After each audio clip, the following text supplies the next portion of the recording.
Alright, so one of the byproducts of working on your trees will be pieces of the trees. And you have a couple choices of what you can do with your pruning leftovers. You can either throw them in the compost pile, throw them in the garbage, or if it's a species that's amenable to it, you can root them. This is Pyracantha, Firethorn. You can see the thorns on the side there, and they are painful. These cuttings were struck last February. Probably not the ideal time of year to strike the cuttings, but when I'm pruning is when the cuttings get set. If it's the right season, great. If it's the wrong season, then I take a chance and waste some shelf space. The worst that can happen is that they root. Otherwise, they'll go in the compost. Alright, so you can see here the root development is one-sided. So I'm going to have to make a decision if I want to score that and dust it with some rooting hormone. This one seems to be a little bit better developed, more well-rounded. Now, when I've got roots like this, I want to disentangle them, but I'm also going to give the little guy its first root pruning.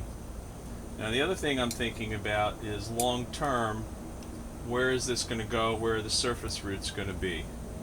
Do I want the surface roots to be down here? Or do I want them to be here in the middle? Or do I want to deal with these crazy, different leveled roots? Not sure.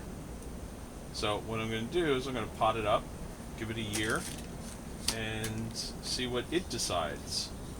Now, ideally, I would probably want, if I was really, really super happy with the roots, I would probably want to put this in a bulb pan, and I just may do that. So we'll hold him aside for a minute and see what has happened in my other flat. I'm expecting something similar. You can see the roots have taken over the container. And when you're propagating, patience is your key. And that patience requires that you check on them, make sure that they're not soaking wet, make sure that the soil is moist, and any leaves or debris or cuttings that aren't making it, you want to remove from your cutting tray as soon as you see them. This way you don't have to worry about any rot or diseases sneaking their way into your plant. And your rooting medium should ideally be, steril's not the right word, should have as little potential for inviting disease organisms as possible. So my mix is basically sand and Pro Mix. Pro Mix you may be familiar with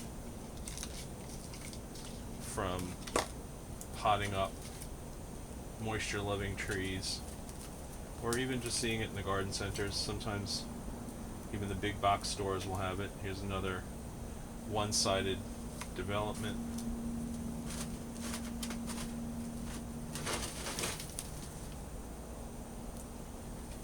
This one barely has any roots. They're not all going to be successes, so don't be too upset. If I strike 100 cuttings and I get 5 that I really like, then I'm 5 ahead of the game.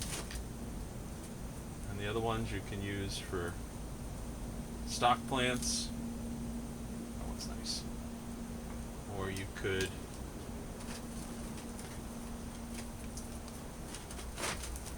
give them away.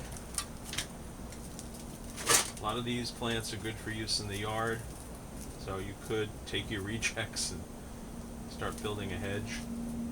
Wouldn't have to worry about any of the neighbors climbing through it, and you'll get some beautiful fruit later in the year. If I'm not mistaken, this one flowers a orange, another one-sided. I like this guy. Keep him. Ideally, you should be doing this on a cool, cloudy day. Drying the roots out is not recommended. So, that's another nice one. Pretty well-rounded root development.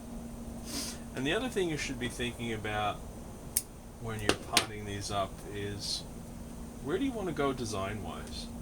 Do you want to make it a formal upright? Do you want to make it an informal upright? What techniques are you going to use? So, I'll do my initial guesswork on where I might go with the design, and then I'll pot it accordingly. So, I'm going to go find some bulb pans, and I'll be back to show you how to pot them up.